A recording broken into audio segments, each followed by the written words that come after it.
And we're back. So, as promised, we are going to attempt the absolutely easy task of creating a viral YouTube short today, or at least like writing one out, or at least thinking of some potential ideas for a viral YouTube short about the ABT and about narrative structure. And the extra challenge of this is that I've been told that the ABT will never, ever, ever, ever, ever, ever, ever, ever, ever, ever, ever, ever go viral. So that will make this a bit tricky, I imagine. But even though it might be an impossible task, and even though we might fail, I think the endeavor is still worth it because this is such an important tool. Just like we showed, or like I showed in the previous segment, it helps you think.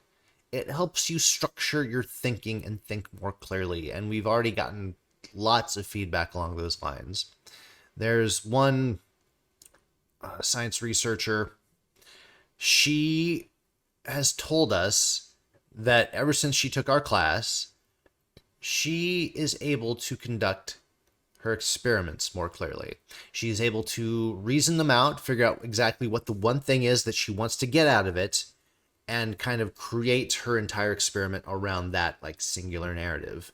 She's able to communicate it more clearly to herself. She's able to focus more. She's able to get those around her to understand more clearly what it is that she's after. She understands more clearly what it is that she's after, which is pretty amazing.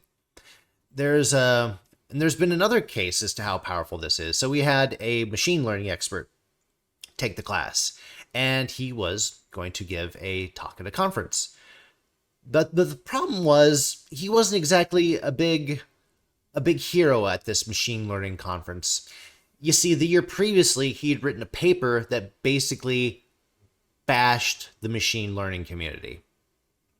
And the paper talked about how, yes, the machine learning community has all these lofty goals of like, helping in global health and all that kind of thing, like making the world a better place. But instead of actually getting to that goal, they kind of get lost in the science and just get caught up in the tech, and everything that they come up with doesn't get them any closer to achieving this goal and making things that are practical and applicable out in the field of saving people's lives.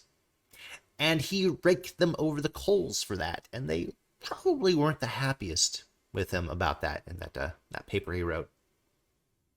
But then the next year, he was invited to give a talk at this machine learning conference about just that. And he'd taken our class. He'd taken the ABT framework class. He learned all about it. And it really jived with him. So he decided to, as he put it, carpet bomb his presentation with ABT structure. Just putting narratives all throughout, focusing on singular narratives, focusing on the heaven, making the audience see how good things could be, how many lives they could save, what the world would look like, and how great the world would be if all went according to plan, if the machine learning tech could get to that goal of actually helping people in the field. And he did that. But then he had a new problem. And the new problem was, after the conference, after he gave his speech, people kept coming up to him begging to help. Like one after another, people would be like, "You convinced me, you sold me, we need to do better. How can I help? How can I volunteer? Where do you need me?" He didn't have any answers for them because I was just kind of pointing out the problem. I don't actually have anything prepared for like what you can do. But he created followers, converts, people who completely 100% bought in, who like the year before were kind of like about this guy. Now they were ready to like follow him off a cliff. So I think this is an idea that's worth trying to get out there, especially for this last little story. I have finally started to use the ABT on friends. So whenever they come to me with a problem now, like something that they're working through on their lives, I for the first time like 3 weeks ago, I had this kind of bug. All right, let's put this in an ABT format. Oh, what? Nah, trust me, let's do this. And it kind of worked. By laying out the problems, the heaven, the hell, and the action, my buddy was able to get like insights about his problem that he had never quite gotten before. It brought him to new depths. It made it clear like what was standing in his way and what he needed to do next. He loved it so much, he was like, can I get my wife to do this? Sure. And we had his wife do it, and she got a bunch of insights. So it's not just good for scientists. It's kind of good overall. And we have a personal coach friend who started using it in his coaching, helping people get really clear on what their heaven is, what the hell is it standing in their way, and what the action is that they need to take. I need to check in with him, see how things are going in that field, because it's very intriguing. The entire idea that the ABT, that the Matthew template could be used as like a coaching tool to like help people live better lives.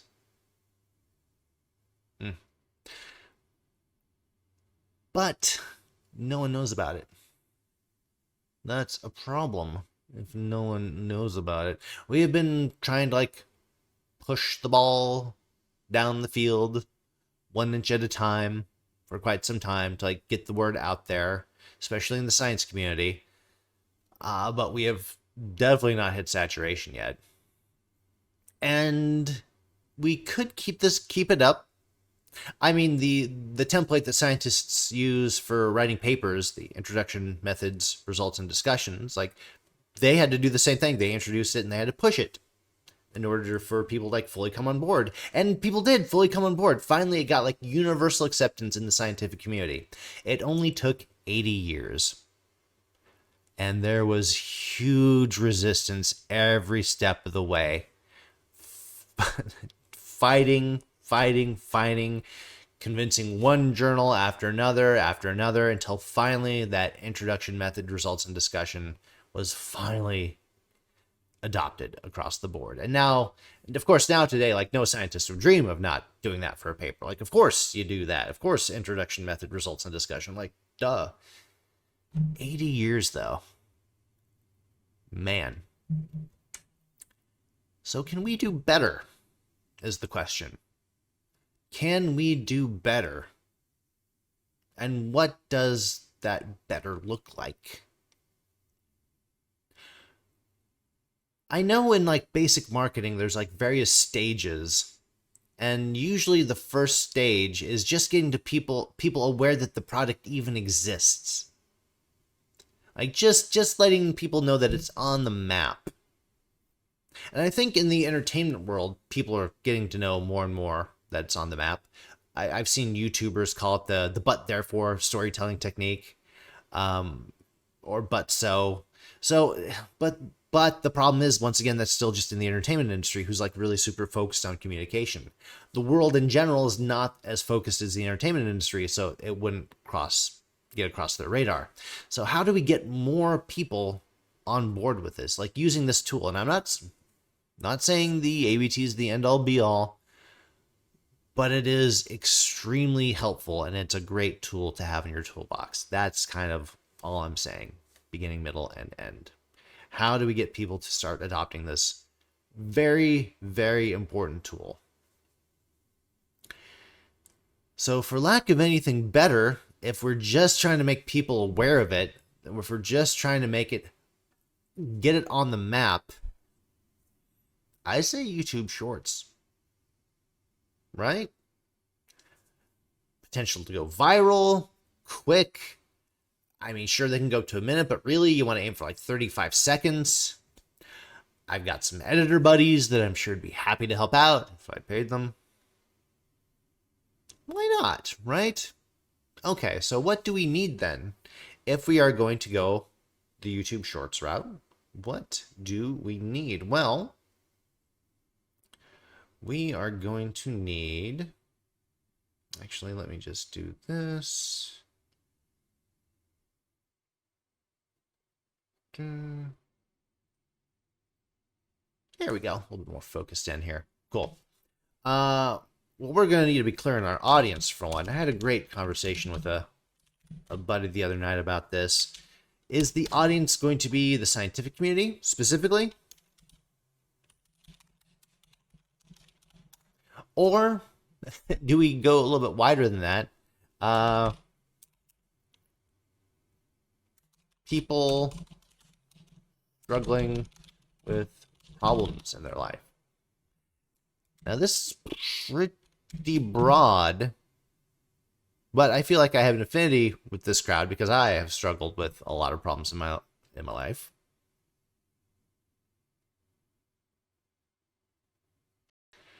And how much of these people are actually watching YouTube Shorts? That's the other question. All right, let's get more specific here. So it's the youths, right?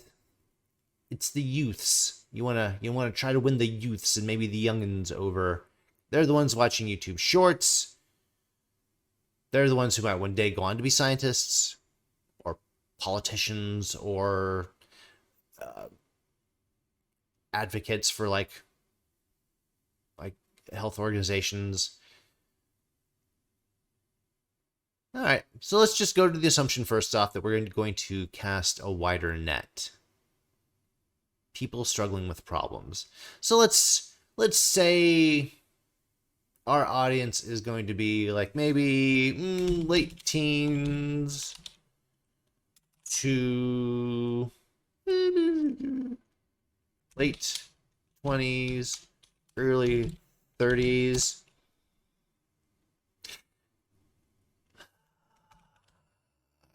Intelligence, at least to start off with.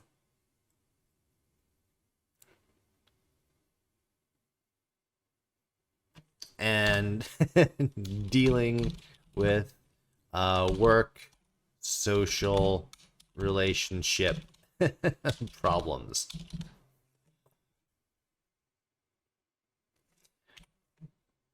Now, why did I go here? Why did I go to above average intelligence?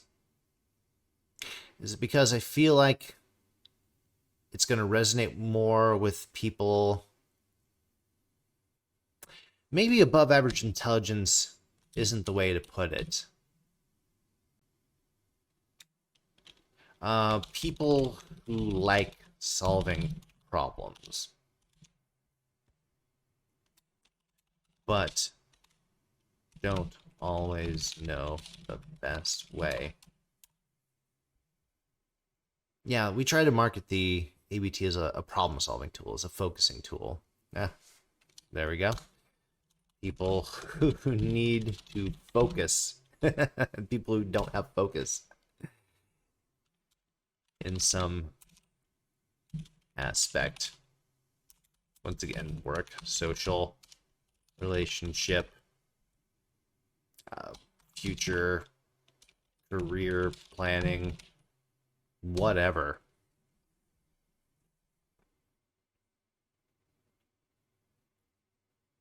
All right. This might be too general, but I think it's good enough for now. People who want to take control of their lives but don't know how. Yeah.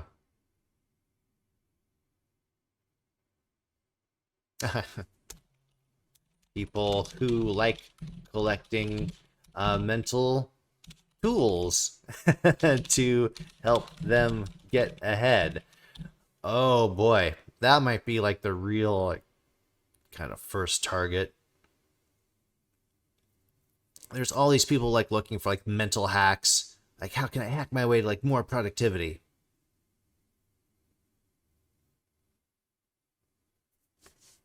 Yeah.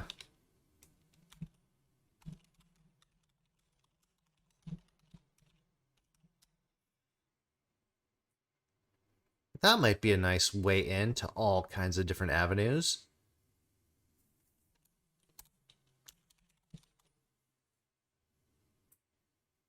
Yeah. I'm liking this route.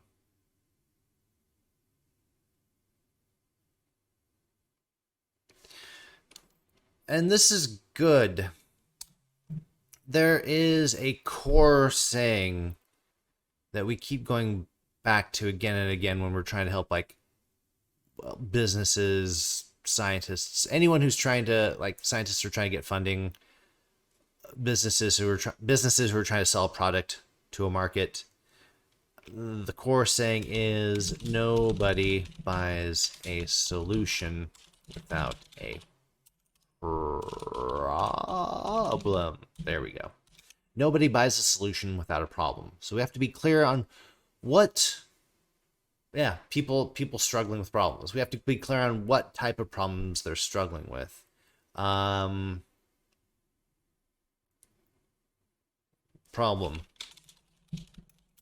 Behind in life. Career. Relationships. Confused. Don't know how to get ahead.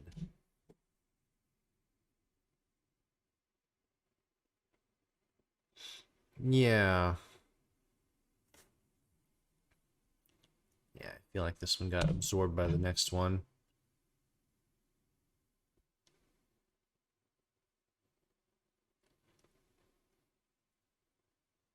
Okay. I'm getting a clearer idea of who our audience is. They feel like they're behind in some aspect, they're confused, they're unfocused. That's so often the case for our clients. They're just so unfocused. They don't know how to get ahead. And we're going to give them one tool among many that will help them. There's lots of tools out here. This one is a tool worth putting in your toolbox. Therefore, this tool will help give you focus and clarity by putting your problems a way that the brain likes to think. Narrative structure.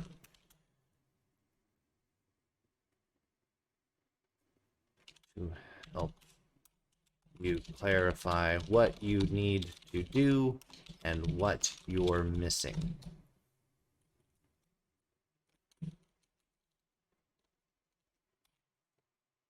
By Jove, I think we might have figured out our audience. This could probably use a little bit of more clarity. And I would love any suggestions. Anyone who's watching this now or later, feel free to give me any thoughts that you have on how to make this picture of who exactly it is that we're going after. But I think, yeah, I think it's late 20s to early 30s. I think it's people who like collecting mental tools to help them get ahead.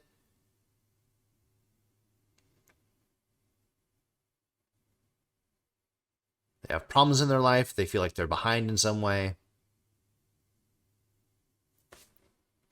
And this will help them focus and clarify. All right. Okay. We figured out the audience, or at least we have a rough enough of an idea now. So this isn't necessarily scientists that we're going after. I think it's general populace that we're going to start with. And hopefully catch a few scientists and academics along the way. That'd be great, because I'm sure some of them are also struggling with problems and are unfocused and are confused and feel like they're behind in different ways. Yeah. Lack clarity. I feel like that is a key. The ABT will help to give you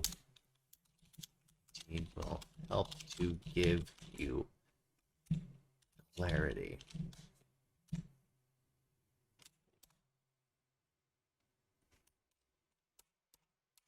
I wonder if that's the Dobzhansky. So for those who don't know,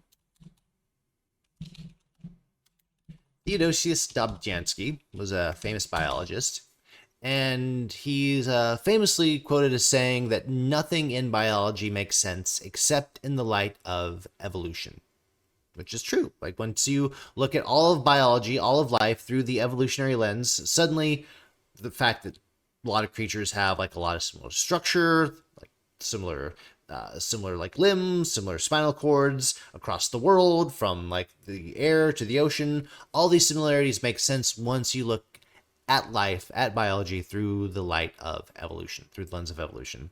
So we've taken that template and modified it. Nothing in blank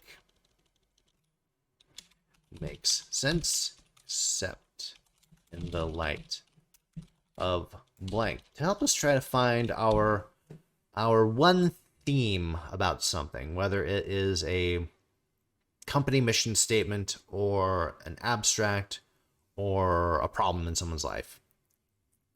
Nothing in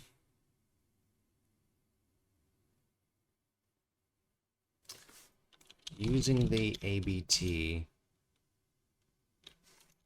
makes sense except in the light of achieving clarity. I like this. There might be a way to make it more powerful, but that's a good start. And that's what we found. The real world and first drafts are often and. That's just the way it is. Like, we get all this information coming in, or we're trying to make sense of all this information. So we're just kind of laying it all out there, and this, and this, and this, and this, and this. And it's just kind of like this pile of noise and information, some of which is gems, some of which is garbage. But it just can't stay that way. You have to do something about it. So we use the ABT to give us structure, to give us clarity, to organize our thoughts and thinking into something that, that brings clarity to what it is that we're even trying to think, let alone trying to say to others and communicate to them. Brings us clarity to our own thoughts. Nothing in using the ABT makes sense except in the light of achieving clarity. Yeah, basically, your thinking is chaos, and we would like to help bring further clarity to it. Yeah, I think that's right. Or at least right enough for now. So this is, ladies and gentlemen, welcome to the creative process. And the creative process is, a large part of it is finding what is right enough for now that could be made more right later, once like more insights are made and you start moving farther ahead and discovering more. So my idea of who my audience is, I think, is right enough for now. My idea of the Dobzhansky template is right enough for now. My idea of trying to find clarity, and that's what the ABT is for, is right enough for now. Okay. So I think that is a stable enough place to start with. Now it's time for some actual ideas. What makes the ABT interesting? To someone who knows nothing about narrative structure, nothing about story, nothing about any of this, what makes the ABT interesting? What does the audience value? Might be a better way to put it. So, there's a few things. Let's just think of some fun facts about the ABT. Used by the creators of South Park. I think that's pretty interesting. A lot of people value and love South Park. They weren't the originals, but they're the ones who helped kind of popularize it. It is, well, the Matthew template is a simplified hero's journey. Hero's journey might be a little bit too story nerd, though. But what I find interesting, the hero's journey can be applied to your life. I find that very, very, very interesting. All right. So for those of you who don't know what the hero's journey is and need a little update, let's do that. Let me find this great video on YouTube that kind of outlines the hero's journey. It's about 5 minutes long, but it's totally worth it. Yeah, here we go. Good old Ted Ed. All right. And let me switch this around. Excellent. All right. So this is What Makes a Hero by Matthew Winkler. It's all about the hero's journey, the basic structure of stories, especially in the Marvel universe. But like stories dating back like thousands of years to even the Epic of Gilgamesh in ancient Mesopotamia. It's this basic structure underlying all of it. The really cool thing about it is that the hero's journey also basically applies to all of our lives. So let's watch this video and then go back to the other thing.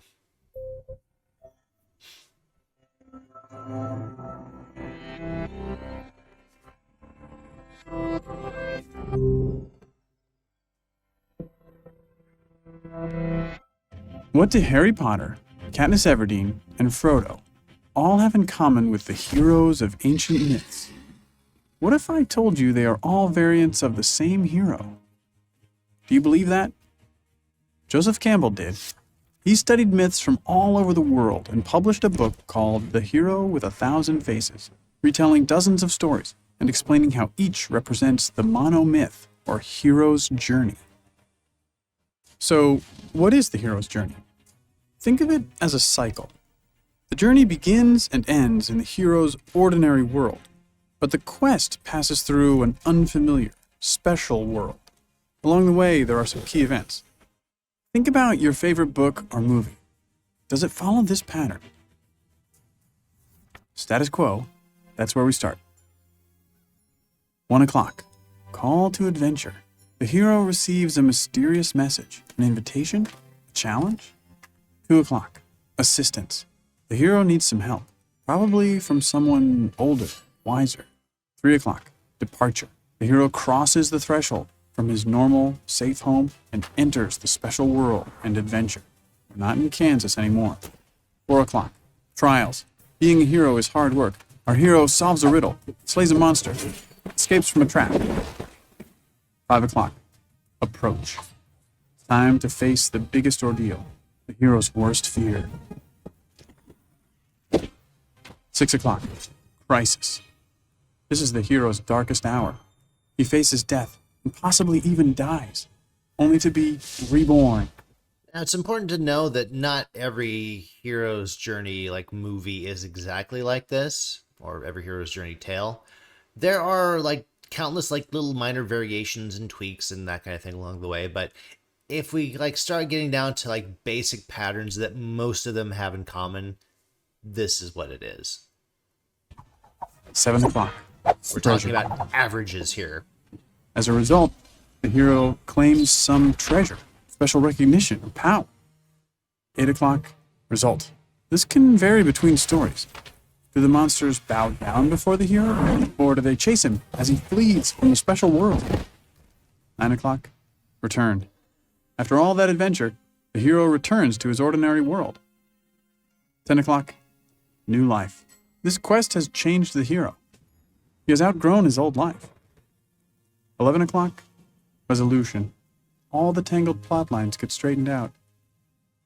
12 o'clock, status quo, but upgraded to a new level. Nothing is quite the same once you're a hero. Many popular books and movies follow this ancient formula pretty closely. But let's see how well The Hunger Games fits the hero's journey template. When does Katniss Everdeen hear a call to adventure that gets the story moving? When her sister's name is called from the lottery. How about assistance? Is anyone going to help her on her adventure? Hey, Mitch. What about departure? Does she leave her ordinary world? She gets on a train to the capital. Okay, so you get the idea. What do you have in common with Harry Potter, Katniss Everdeen, and Frodo? Well, you're human, just like them. Yeah, okay, here's the relevant part. The hero's journey myth exists in all human cultures and keeps getting updated because we humans reflect on our world through symbolic stories of our own lives. You leave your comfort zone, have an experience that transforms you, and then you recover and do it again. You don't literally slay dragons or fight Voldemort, but you face problems just as scary. Joseph Campbell said, "In the cave you fear to enter lies the treasure you seek." What is the symbolic cave you fear to enter? Auditions for the school play? Baseball tryouts? Love? Watch for this formula in books, movies, and TV shows you come across. You will certainly see it again, but also be sensitive to it in your own life. Yeah. Listen for your call to adventure. Accept the challenge. Conquer your fear and claim the treasure you seek. And then do it all over again.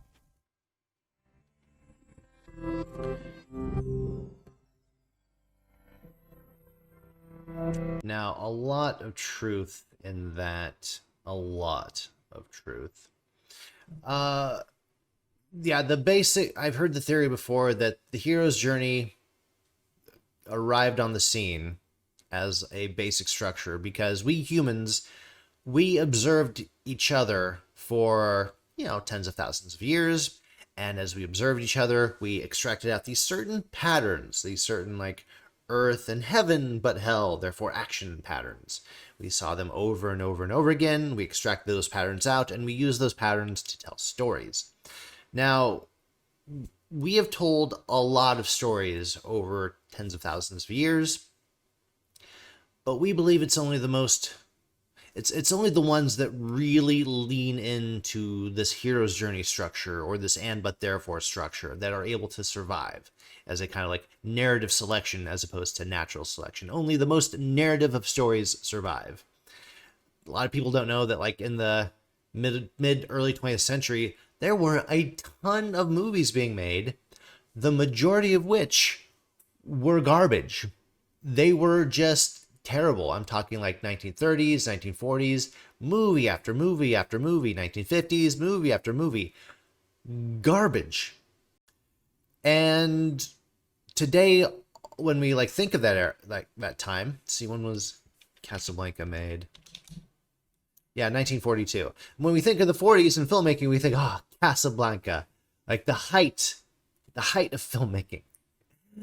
If you listen to like any of the interviews from filmmakers at that time, like there was just tons of garbage being made, but it's the movies that have the highest narrative structure that survive after a while. Can't remember how I got down on this tangent. Oh yes, well the reason those survive is because they feed most directly to how our brain works. Our brain works in narratives. It works in this kind of and but therefore hero's journey format.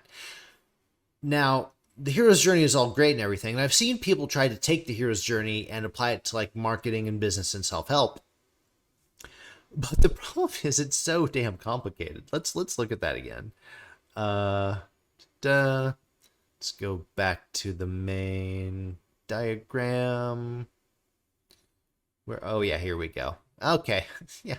Only 12 steps to the hero's journey with like really intricate like little details and certain things that need to be hit along the way. Great for a Hollywood screenplay. Maybe not so great for like mapping onto your business plan or into your life or into a scientific proposal. Gets a little wonky when you try this level of detail. I would call the hero's journey story at a molecular level. So a lot of different parts already kind of forming together to create these molecular chains. I feel like that's what the hero's journey is. We've gotten narrative down to a molecular level. But therefore is story down to an atomic level. So an even more refined, more atomic piece of the puzzle instead of the molecular piece of the puzzle, which is why I think and but therefore is so much more useful, because it's so much simpler, and being simpler, it can be fit in a whole bunch more different ways. Like this hero's journey structure is basically the ABT structure, just repeated over and over and over again. There's an ABT here. There's like an ABT from here to here. There's an ABT here to here. There's an ABT here to here. And this entire thing is an ABT. And even within this little section, there's a bunch of ABTs and a bunch of ABTs going from here to here and a bunch of ABTs going from here to here. So the ABT has kind of this fractal nature to it. You can see the ABT at the widest level. If you think of like the log line of an entire movie, it's just one sentence summary of the movie. And then you can drill down into one section of the movie and figure out the ABT for just this section, and then figure out the ABT for just this little kind of subsection, and then go down to a scene in the movie and figure out the ABT, what's the ABT of the scene, and then even smaller, what's the ABT of the sentence. So very fractal, is what I'm saying. None of that is helpful to us. I'm sorry for that side tangent. I should be ashamed of myself. What's really important is that the ABT is so much easier for us to use in our lives in the hero's journey. This is just this is just too much. So instead, let's go for something a little bit simpler like the ABT. All right, let's go back to the writer's worst enemy, a blank Word document. There we go. Just crop this a little bit. Dunk, dunk. There we go. All right. So what makes the ABT interesting? What does the audience value about it? And this is what I mean, like that movie that I just showed you, the Matthew Winkler video. The hero's journey can be applied to your life. I think there's something interesting about that. I think there's something interesting in taking the basic structure of the hero's journey, or my simplified structure, the Matthew template, and applying it to people's lives to figure out where they're at and where they're going.